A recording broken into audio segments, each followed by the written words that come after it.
Okay, ladies and gentlemen, here we are with the last leg of the race. I got everything basically completed here, just got to put it together, and once I get everything together, I'm going to pull everything out of the bed. Most of this is going in the engine bay, so I got to pull the bed because I have 3 pumps in the tank. I'm going to go back down to 1 to test the limits of the 1 pump, obviously. So, brings us on to the final leg of the race. Next subject matter here, I got my injectors back from Eric. We're gonna go over these today. And I got this entire harness from Andy Bryan at LSX Specialties. I sent this out to him and he did an amazing job. This looks incredible. This looks like some military grade shit you would buy brand new. This is my old harness. You can tell like some of the connectors have like a tiny bit of dirt on them, but this is the crap harness that I sent in. Literally, I think I showed in the one video. Pretty sure I did. Out here on the floor, I had the 3 of them. I had like 3.5 harnesses that were incomplete. All of them were incomplete. I sent him the most complete one, and then I had him, it was, all I had was drive-by-wire harnesses because I kept getting late model engines with drive-by-wire. So what I had him do was convert it to drive-by-cable. So I paid extra for that. I think his base price is $350 to do a rewire. And this is what you get. This is some beautiful shit. Everything is labeled. And then he has like outputs here. Like I told him I was gonna do, like this is engine check engine light, speedometer output, fan 1 and 2, tach. I had him do flex. One of them is flex, torque converter lockup, and flex fuel. So I was like, yep, I'm definitely gonna wire flex. And then like I said, I'm using the stock injector connector. He can swap those for you. And then what's cool is he labels everything obviously easy. This goes to your battery. So this is 12 volt constant. This is your key on. This is what turns the fuse panel and the computer and everything on. So that's got a key on. And then there's even a fuel pump output wire. This goes directly to the fuel pump. OBD2. And then what he did was he split everything all at the back here. Like this is, all of this is just to go down to the transmission. Nice and clean. One single guy right here. And then he splits everything so you can easily run like he said he always does this. He splits the coil harness apart from the injector, because a lot of times people wire the coil with the injectors. So if you want to run your coils like remote underneath the car or the header, it's difficult. You have to rewire. So what's cool is he puts everything out of like the main connector here, and you can split them all over the place. And everything is beautifully labeled, and it says like driver's side, passenger side. I had him do O2s also. I'm going to turn on my narrow bands with the P59 eventually, and that comes to our whole other thing here is about the computer and injector discussion. So I went over the harness quick. I'm going to jam this harness in, and then I'm going to talk about these injectors quick, and from there I'm going to show you how this is wired. And then we're going to dive right into the 2 separate ECUs I'm going to use for this project. Okay, next on the agenda is what I was explaining, the importance of getting these old used ones that you're going to decap flowed, because these are injectors with anywhere between 40 and 240,000 miles pretty easily. And what you do is you send them to, I like to send to Eric Durr here. He's an awesome guy. He's in Bowling Green, Kentucky, birthplace of the LSX. And you can send him these, and he's totally impartial. He does this privately, so he's not like he's trying to sell you anything or do anything funny at all. So that's why I like to use him. Obviously, you know, I'm not trying to sell anything. I'm not a salesman. This isn't my job. So what's cool is they have a whole database of basically like you check your part number. That is the part number. Eric and the GM decap injector database guys that run a Facebook group have basically, you can look at the part number on here. Get that? Yeah, that part number is this part number, and you can basically look, and there's an average. It says like, hey, average these injectors flow, this one decapped. Anyway, this is like a 25-pound stock truck injector, and as you can see here on the nice dynamic flow rate test, they are easily in the 60-some pound range, and on static wide open they are in the 70s. And then what he does here is he will tell you which ones are closest. And what's cool is since these are so old and some can be crappy, as you can see here, this one's like super low flow, he says do not use, and then this one has a totally just a shit pattern, like that's fucked, like the injector's bad. So what's neat is I send in 2 sets. So out of all of these, he gave me the set to use, and the dynamic flow difference is only 1.5% between the gambit of ones he's asking me to use here. So that's awesome. At least you know. And then he charges, I think for 8 injectors it's $60, and that's incredible because he put brand new O-rings on this and put brand new filters in there. So like he says here, you know, what he replaced. So that is an incredible bargain in my opinion, and you actually get, you know, you see what they flow. It's even not a bad idea if you know you have a good set of injectors, maybe once a year, send them to him and check on them. Like if you have engine trouble, you can send them in and you'll be like, oh damn, one of my injectors is fucked up. Like if you have a car that keeps having issues and you can't figure it out, you know, maybe you got a bad injector or two. So anyway, Eric Durr does injection flow testing. He's the Sloppy Mechanics injector tester of choice. He does a great job. If you do, like, I just had this truck intake and that truck intake, and I just took all of them and decapped them all, and as you saw in the other video, and shipped them out to him, and he did a beautiful job, and that is it. Alright, I have my harness here, and I mean, I'd like to spend forever and a day doing a nice job running it through the firewall and some other things and make it look nice, and maybe even hide the computer up in here. This is what I got up in the airbag hole. This is my constant battery 12 volts, and this is my key on 12 volts panel. So that's what I wire everything to, so that's what this stuff's going to get wired to. I already have a giant hole I did in here so I could easily put wiring harnesses in and out, so I think I'm just going to use that. It would be nice to clean it up, but it's, you know what, it's there.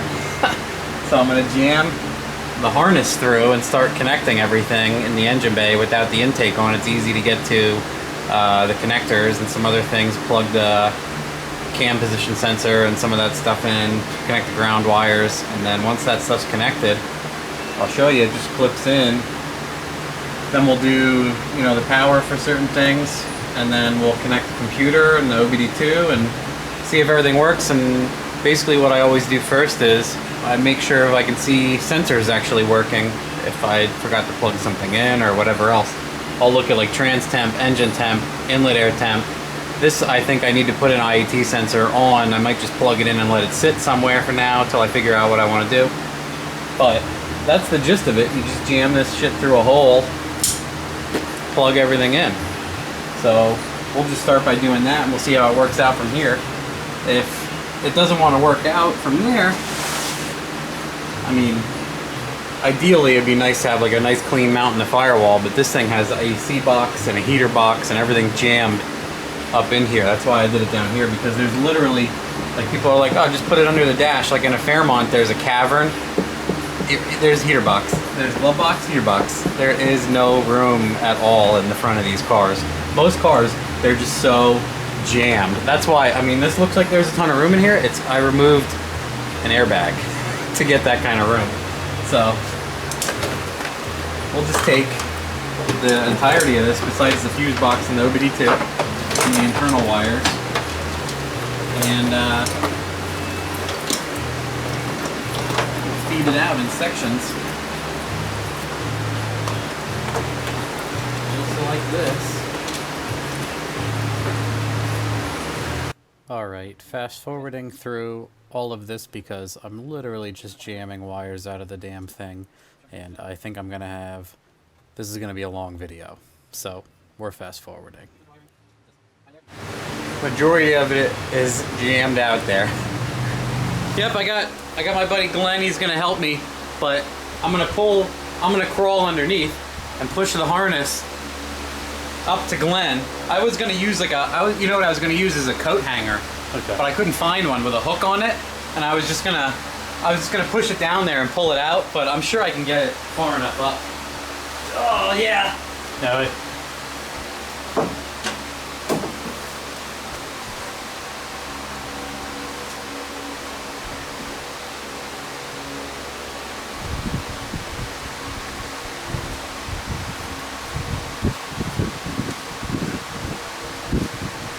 Ooh, the harness is stuck on the other side.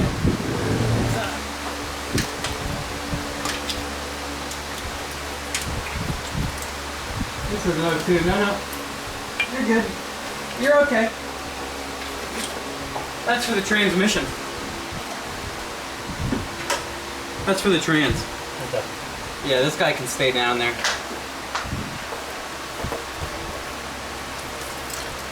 Alright. Well.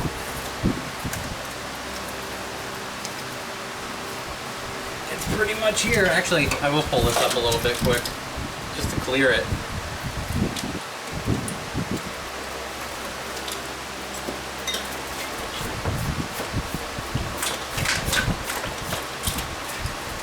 Yeah, that's the transmission connector. It looks like a type of a graphic card in a computer. Yeah. You know, it needs that massive power. 220 volts kind of thing. Alright, and then first things first, cam position. Is that the knock sensor? Cam. Oh, cam. Okay. Oh, I see. Yeah. There is knock sensor plugs.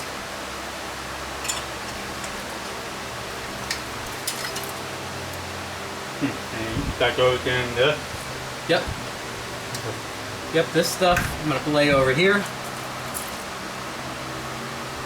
Driver's side injectors. Pull this stuff over here. Okay.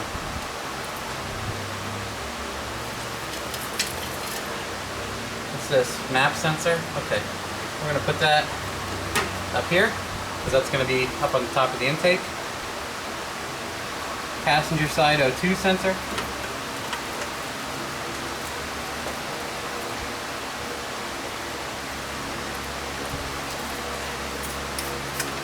I gotta ask you guys, on the O2 sensor, I've heard of people putting both in the downpipe. I don't know if that works well or not. I think if you slow it down enough, it does work. Normally you put this in like the hot side, so. Well, that guy can. Ground wire? Okay, cool. I'll put that on the back of the cylinder head, it's easier to do. And what's this? Passenger side?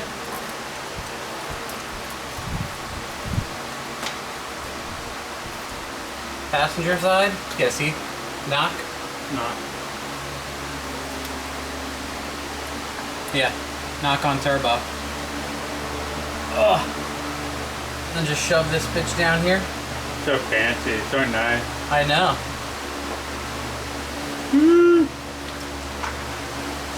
TPS and idle air control. TPS and IAC, they're going to go into the throttle body right here. Okay. And I can come over here. What's this guy? Passenger side coils. Okay. Driver's side coil. Over here. Inlet air temp. I might put one in the charge pipe. Okay. This time, because I normally put it in the intake manifold, but sometimes it gets really heat soaked because the intake gets hot from sitting on the motor and it's not really a good accurate representation. What I might do is put it in the intake and put another one over here, and I might move them. Did you do that? Yeah. Well, you can have two sensors and you can take the plug and just go boop and see like, oh, this one's way cooler because it's in the charge pipe. It's like an experiment I want to do. Oh, okay. And part of me wants to put one on the outlet of the turbo. And I want to do like drive it around for 15 minutes and see what the outlet temperature of the turbo is. And I want to drive it around and see what the outlet of the intercooler is, just for fun. Because then you can see how much temperature drop you're getting over your intercooler. Can you add in more sensor Not with the programming and Megasquirt for that? Megasquirt, yes, but this is stock computer. Oh, okay. Yeah, if it were the Holly or the Megasquirt or standalone, you could do like off the turbo, after the intercooler, and then intake, and you could see all three.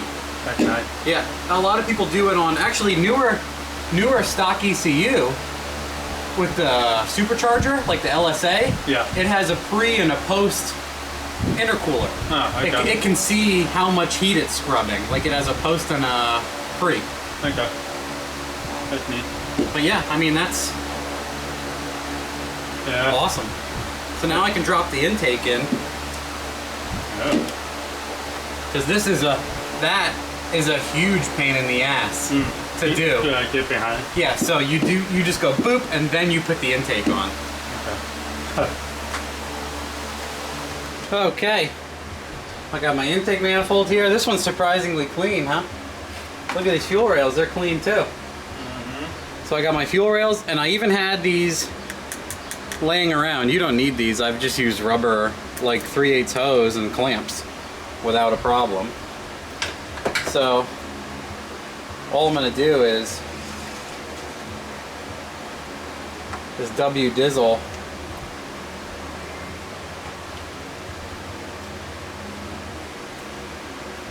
Man down. Man down. Okay, and fast forward through this because I'm literally just jamming these in here and taking up too much time. Have you tried to do the way design the WD-40 for that kind of stuff? Yeah. Like no spray at all? Yeah, the work as well. Different, It's just- nice and smooth. Well, yeah. You can put like axle grease. Like I've used high temp axle grease too. That works good too. Okay.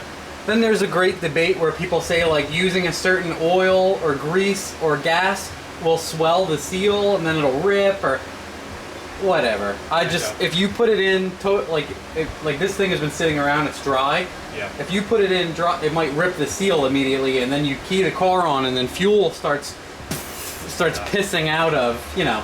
Okay. So that's the only reason why. But WD, I've never had a problem. Some people are like, never use it, don't ever use it. I'm like, I don't have a problem.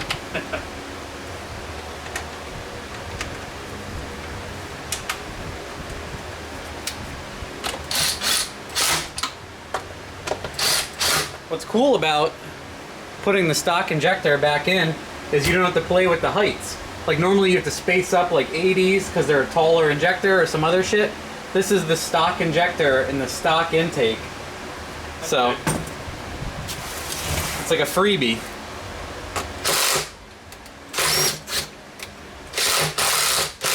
Cross thread.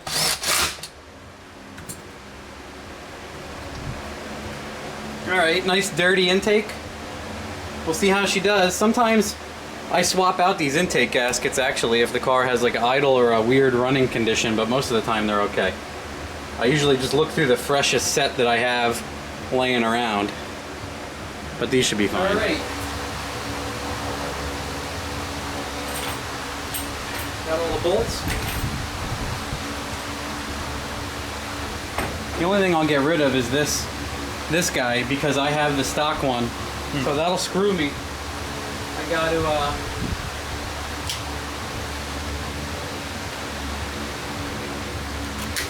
that's it. All right. Every now and then I get the wire harness stuck underneath the intake. You go to tighten it down and you're like, what the fuck? Oh, no, it's like lopsided, but it looks good. And then this is a total pain in the ass to connect. Sometimes I have to connect this, like I can't get it in. Nope, I got it. Perfect.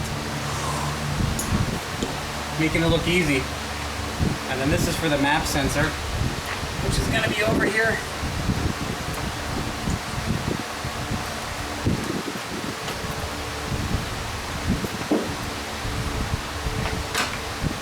Pop that out quick, brake line, make it hold it. Okay, so this is good. This is for my coils. This is my injectors. I can actually get fancy here, inlet air temp. I can get real fancy and spin my injectors around and plug them in, which I might do, just to be a show off. I can't even see the connector plug.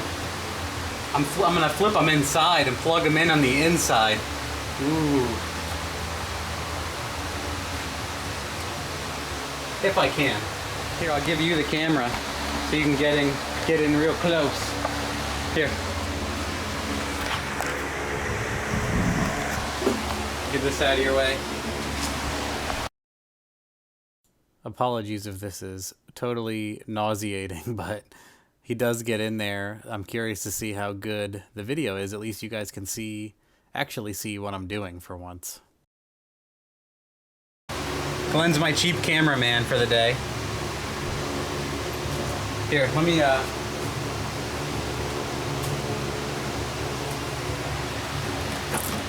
Alright, and then like I said, to be fancy, I flipped them around. Where's the tooth? Over here?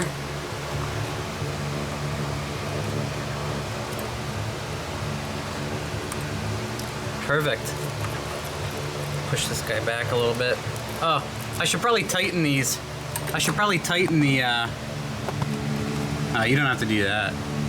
They're probably gonna get dizzy. People are, throw up.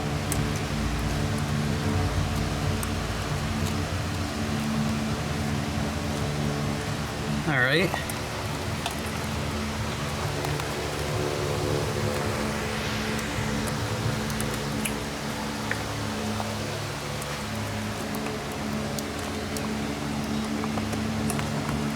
Can't really see them back here, so I'm just going by feel. So perfect, nice.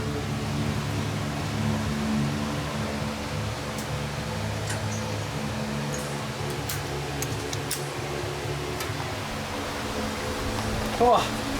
Torque to spec, boys. Always torque to spec. A little bit of brap, a little bit of brappity brap. Straight brap, a little bit more brap. Time to do the other side.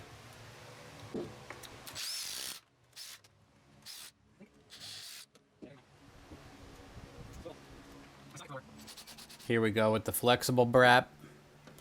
If you guys are real hack job mechanics, you know all about the electrical tape here to stop it from throwing your shit across the room and flopping around like a piece of shit.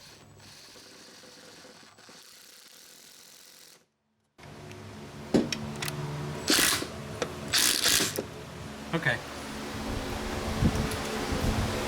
We're good on that. Inlet air temp.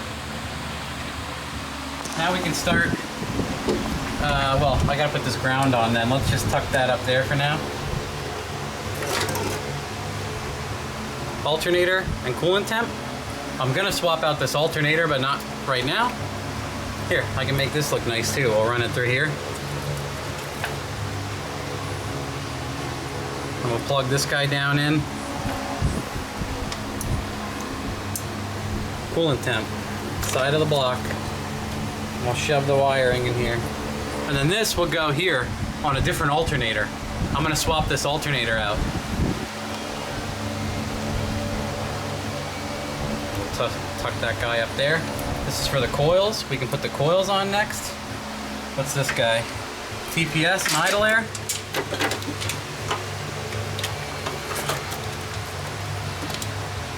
Let's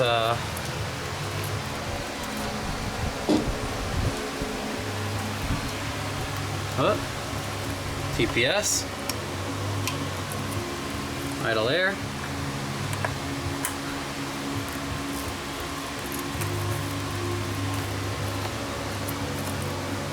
yeah, okay, and then this guy for the alternator. So that's all of this. We got the inlet temp guy that's got to happen. What we can do for now to test is we can just plug a sensor in and let it sit, and we can check the temperature and the computer will see something. And then the ground wire in the back,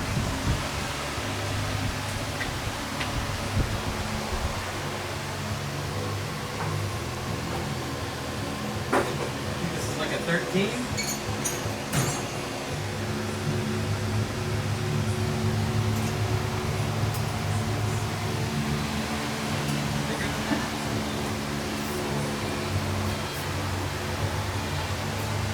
This guy should go into the back of the cylinder head for that ground. This ground is actually almost long enough to make it to my battery, but it's supposed to go on the motor. I gotta jam myself back here for this. And we'll see how this works out. Sometimes the ground on the cylinder head doesn't work out that great. We'll see. I had one car where it was funny. Huh, my bolt's locking up already.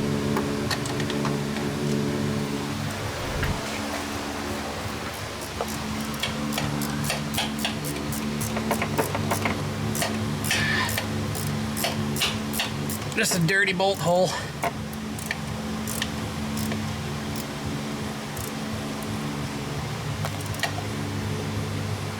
All right. Done.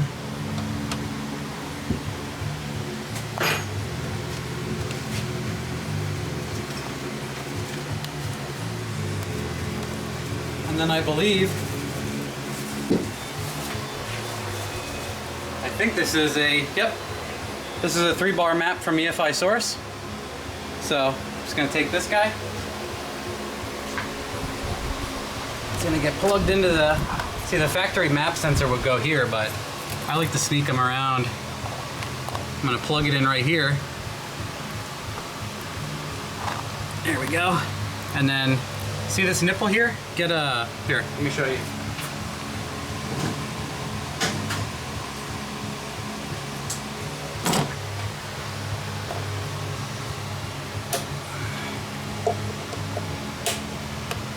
See that guy?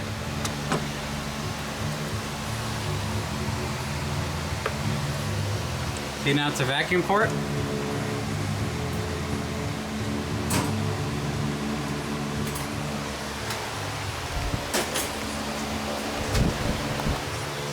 Yep, just to make sure. Reamy McReamerson. Now we just need to find a little piece of hose. Check out my hose cart. Probably this guy. What do you think? What do you think? Maybe we can, but how much of price you are asking for here? Well, will it fit? It's mint. It's mint, dude. Okay, cool. Here, look at this. Check out this. Whoa. Too small. Yep, that was too big.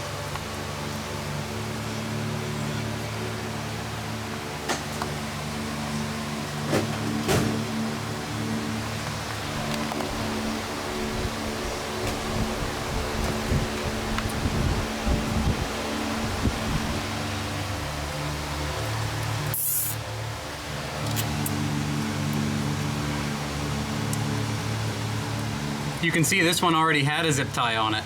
Yep. Yeah, the pump.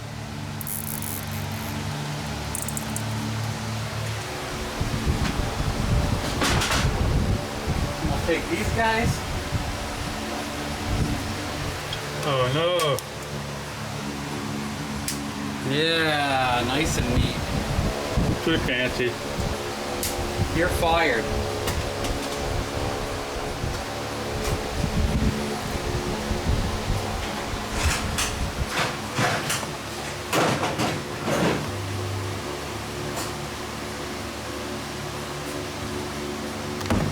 What do you think? Oh yeah, I'll do that next. I'll do that next.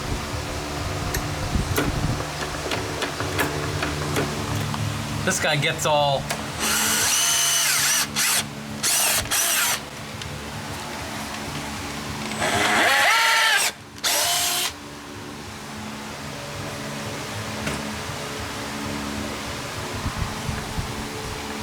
Yeah, should we go around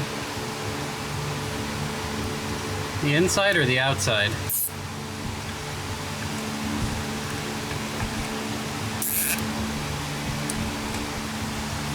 Inside? Am I retarded? Never ask that question if you already know the answer. Coil pack time!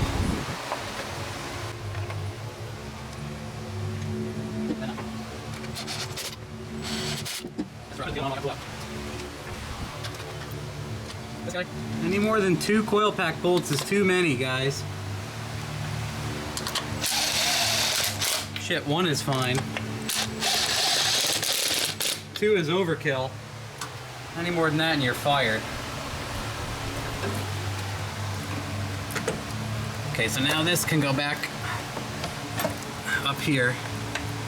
I like to keep it in there-ish. Oh, look at this. Should we get real fancy and snake this all over the place? Let's make sure. Passenger side. I'll be starting this thing and wondering why I don't get any RPM.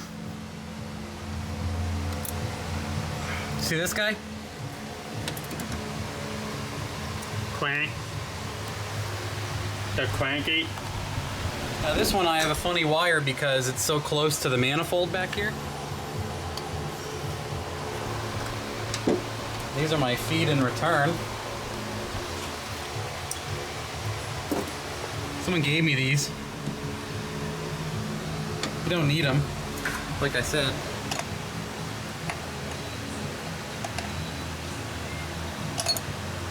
Alright.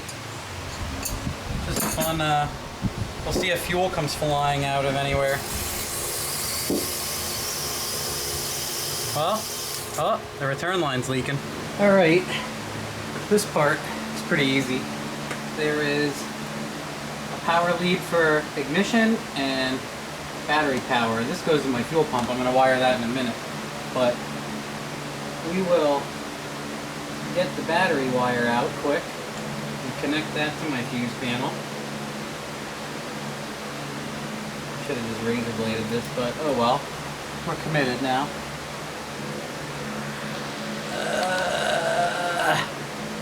Yeah, I'm just... We tape these up nice. I'm just taking the tape off. And then for now, to make sure everything works, we'll pretend I'm going to clean it up later, but I'm just going to connect the power wires. I got poison ivy all over my fucking arm, and I'm sweating it, and it's going to be all over my body in 10 minutes. There's nothing I can do about it. Terrible feeling. Futility.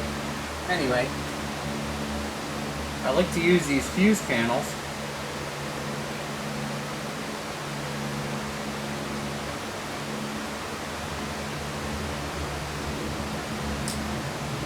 Like I said, I get the big one here. I'll show you. I'll bring the camera in here then and show you.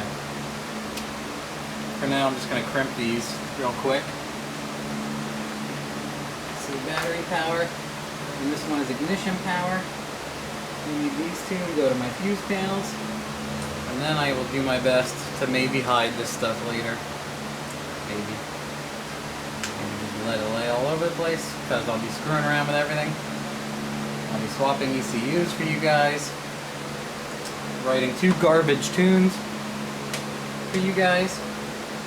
Now what I do is I just, my fuse panels are up in here, but battery panel, connect this guy to key on. That was a good time to plug in the ECU and get my laptop, see if everything wakes up.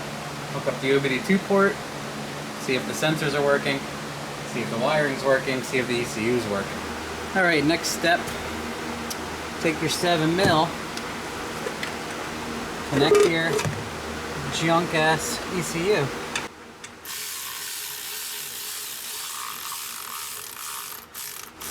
And what we are going to do next is just look for a key on and some sensor data. Well, I heard relays click.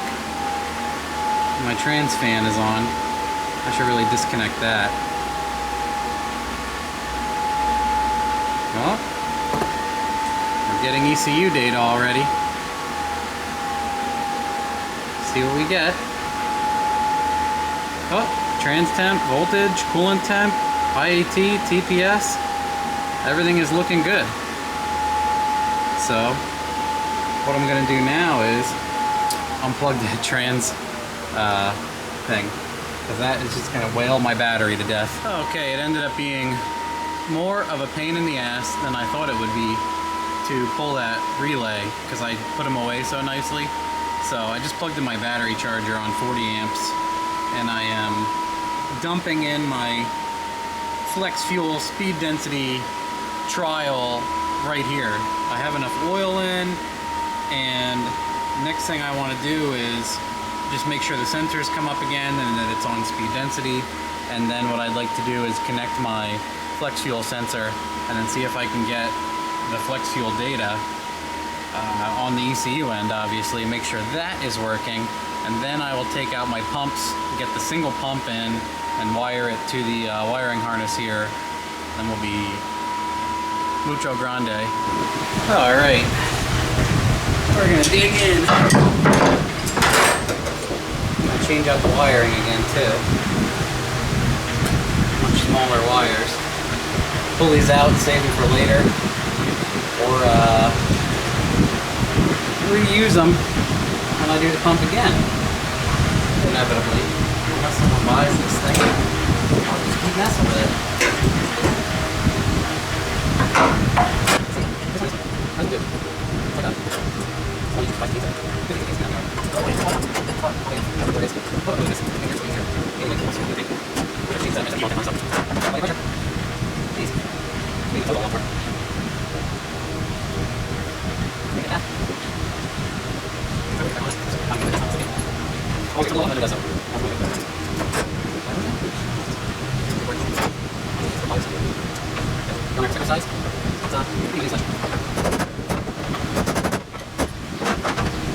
Everyone says they'd love to see the removal of the fuel squid. The legend that is the fuel squid. The ring is getting chewy.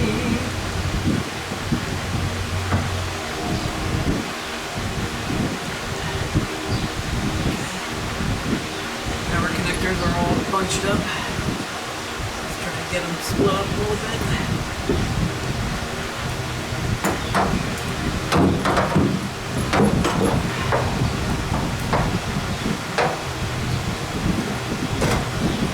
One pump, two pumps, three pumps.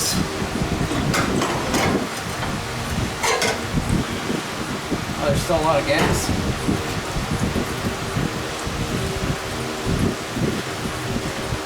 I think I'm just going to cap two of these, keep the one, you know, so I can just use the setup all over again. So we'll minimize and BRB. Alright, brotators, see what I did? To keep this fully functional as my triple pump hanger, I just removed the two pumps and looped the one hose. So the single pump will fill the block in the 10 AN line, and I cut my power lines down to a 1 feed, shrunk them nice, connected it to the pump, and right back in. Fuel squid in.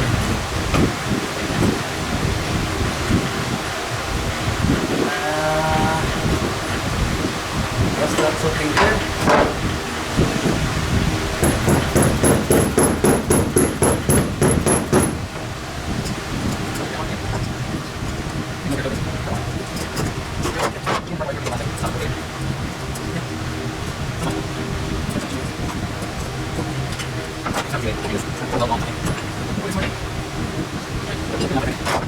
All right.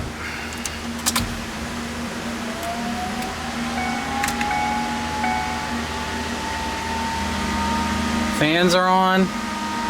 Will it start?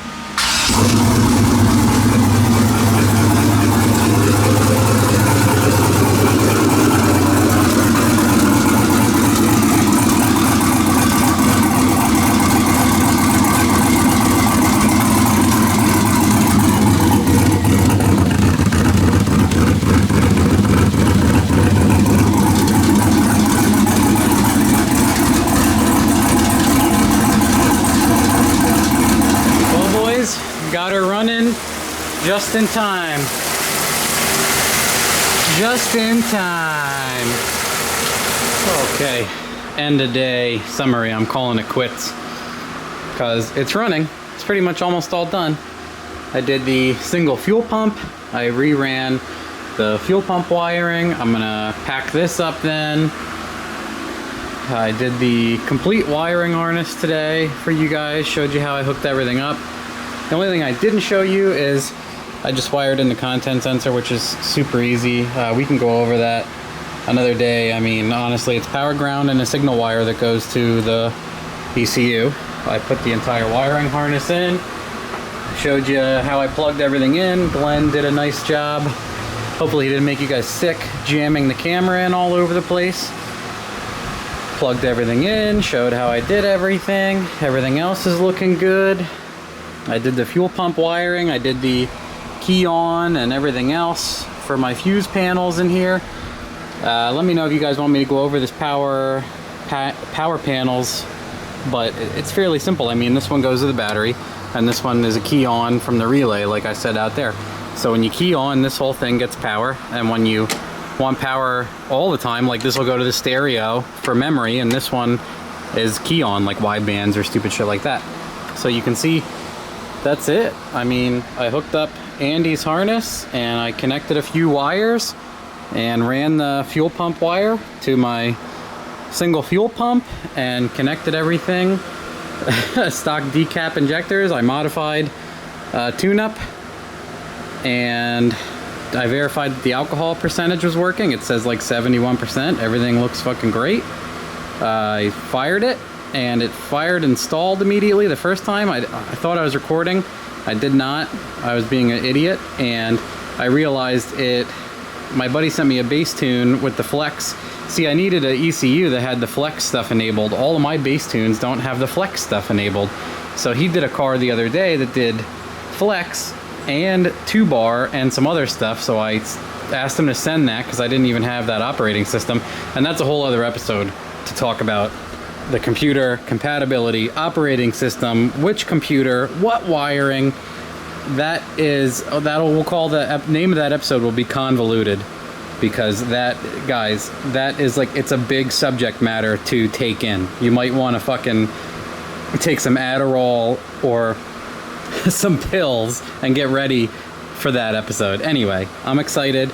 I cut the injector in half because he tuned it on like ID 1200s, and these are roughly, 60-ish dynamic. So I literally cut the injector in half and keyed on, and it fired. I don't even have a wideband in it, but just based off of how it fires and idles, the fueling has to be at least in the fucking area, because it just fires and idles, no problem. So what I need to do is dig up some 3-inch piping. I gotta ask a bunch of my friends. I have like nearly zero. I have this stuff left over from a turbo kit. That's a T4 flange, and I bolted on this old ass V-band just to direct some of the exhaust gas. I thought about welding an O2 in here, but we'll see what I want to do about the exhaust. Maybe if someone I know has a bunch of 3-inch, we can just go over there and run it. I don't know. I'm even contemplating. I hate doing exhaust work so much. You guys know this about me if you've been watching for a while. I'm like, man, I'm gonna do a beautiful exhaust, and then I get pissed off and I just dump it. But what I want to do is, I have the loud valve here. I have the loud valve. So I would like to do one exhaust that kind of just dumps, and the other one that goes under. And I have 2.5-inch mufflers, so it'd be cool to do 2.5-inch under the car mufflers, stock looking 2.5-inch tailpipe, and then the 3-inch dump right at the frame rail. And then when I go into boost, the loud valve opens and just dumps, and then the rest of it, hunky-dory, nice and cruising, whatever. Because if I put a 3-inch tailpipe on with all the bends in it, it's going to be restrictive, it's going to kill power. So ideally, the boost actuated dump, 2.5-inch super quiet tailpipe, because that's unrealistic for power, so you get a little bit of both on that. But the intake is looking good. I think I got all the vacuum lines, and then obviously because it fires and idles pretty good, everything else seems good. I think I got it. So I'm gonna take a break, take a fucking shower. It's been like 90 something and raining all day. I'm gonna chill out, edit this video. I put up an idle clip of it just idling, make everybody go nuts. But that's it.